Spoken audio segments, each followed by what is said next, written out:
আজকে bag change করতে করতে আমি তোমাদের সাথে আমার ট্রিটমেন্টের যে ফার্স্ট স্টেপ ছিল উইচ ইজ রেডিয়েশন থেরাপি সেই বিষয়ে কথা বলবো। So let's go. Well, at first let's talk about what is radiation therapy.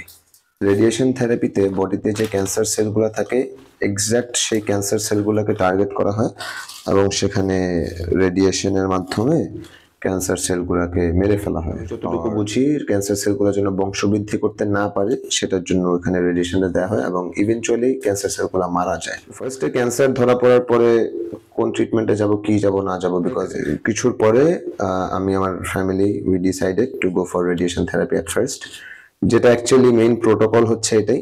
ফার্স্টে রেডিয়েশন থেরাপিটা দেওয়া লাগে। রেডিয়েশন থেরাপিটা কিভাবে দেয়?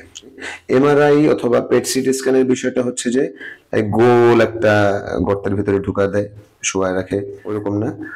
রেডিয়েশন থেরাপির মেশিনটা কিছুটা ডিফারেন্ট। তুমি শুয়ে থাকবা, তোমার মেশিন নিজের মতো কাজ করবে।